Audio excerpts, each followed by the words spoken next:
اهلا وسهلا.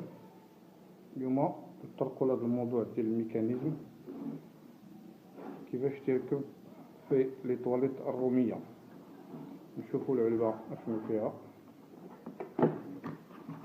تابعوا معايا مزيان.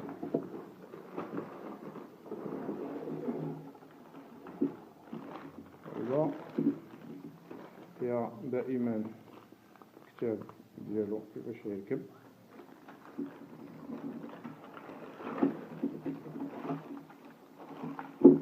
فيها الميكانيزم، هو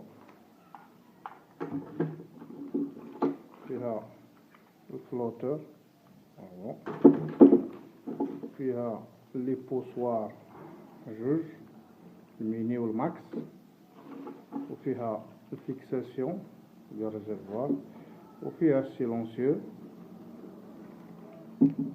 وفيها جوان.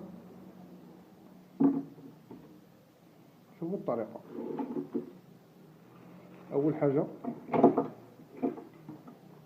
تركب السيلونسيو هنا بالطريقة،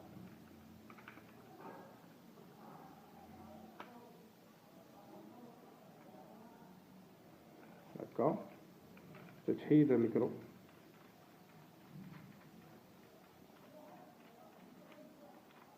تحيد هاد الرونديل وتخلي هاد الجوان، تركبو في الريزرفوار وتركب الرونديل وتركب الجوان وتركب كرو وتصيري الساروج شوية حتى يوصل لبلاصتو وتحبس هكذا مزيان. طرقنا ليه الأمور ديالو. تشد هذا، تحل الكرو،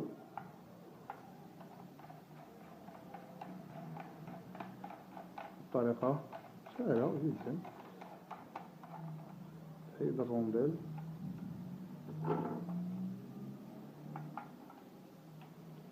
تخلي هاد الجوان عاود راكب في بلاصتو. تركب الميكانيزم بهاد الطريقة. هاد الجوج هادو يشوفوا قبالتك، هاد الجوج يشوفوا قبالتك، ما يكونوش هكا مايلين، ما يكونوش هكا مايلين، يكونوا تيشوفوا قبالتك بهاد الطريقة. هادو يكونوا تيشوفوا قبالتك بهاد الطريقة. تنحكر على هاد الجوج يكونوا قبالتك، ميكونوش مايلين هكا لا هكا، غنعرفو علاش. هكا تخلط الريزرفوار، ومن بعد تعاود ترجع عاوتاني الرونديل وتزير عليه باليد ديالك، بيديك، مالا كاين لا ساروت لا والو، بيديك تتفرصي حتى يوصل للخر ديالو مزيان. اوكي، هذا ركبنا. غادي نجيو للجوان اللي خلينا، غادي نفرقوه بحال هاد الطريقة هادي. هذا ما يبقاش خدام، نحطوه على برا، نحطو هاد الجوان على الجلسة ديال الطواليت الرومية.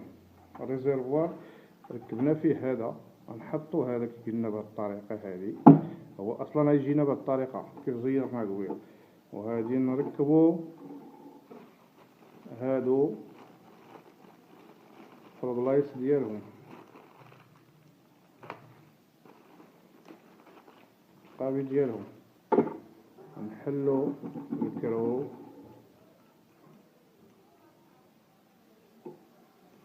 ونخليو الجوان راكب ونحشوه في التخبة، ومن بعد نسيريو عليه من التحت ديال الريزرفوار مع الطواليت. نركبو بجوج، واحد على اليمين وواحد على اليسار بهاد الطريقة. من بعد نشدو هذا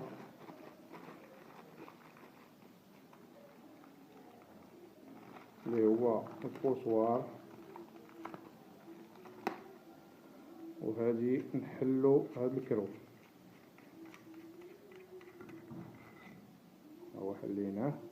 غادي نركبو الميكانيزم. علاش قبيله كنت نهضر على هذا؟ باش يجيونا بهاد الطريقة هادي. شي الرجلين ديالهم كيفاش هبطوا بهاد الطريقة هكا، اولا هكا، ولكن الزرق ديالو مع الصغيرة. ومن بعد زير على البديع بهاد الجوان. بهاد الطريقة هكا وتزير عليه بهاد الطريقة مزيان. شتيه الريزرفوار الغطاية عندك كبيرة، ممكن لك تقلب هذا عاوتاني للجهة الأخرى، عندك اختيارات بجوج. تسيري عليه بهاد الطريقة فهاد البوزيسيون هادي، ميكونش هكا لا، دونك هكا الزرق مع الصغير، وتزير عليه حتى يوصل لبلاصتو بهاد الطريقة. مزيان واضحين؟ الأمور الحمد لله واضحة. اليوم نعاودو نشوفو عاوتاني معكم علاش هذا تيبدا يسيل في الريزرفوار. ممكن هذا نحلوه، يكون راكب بحال هكا، تقدر تحلو بهاد الطريقة هادي وتخرجو، ومن بعد تيطوي هاد الجوان هذا مزيان هذا، وتقدر كاع تبدلو إلا هو كان خازر، اولا تغسلو كيما هضرت لك مزيان من الكالكير كل الحجر هنا اللي ما تيخليش الجوان يطيح في البلاصه ديالو. منين تنقيه مزيان يمكن لك تعاود ترجعو لبلاصتو بلا ما تحيد هذا، بلا ما تحل الميكانيزم، ترجعو لبلاصتو بطريقه هكا حتى تسمع واحد الكليك هكا ومزيان. امور واضحه الحمد لله. حتى لهنايا كنشكركم بزاف وتنتمنوا لكم التوفيق ومع السلامه.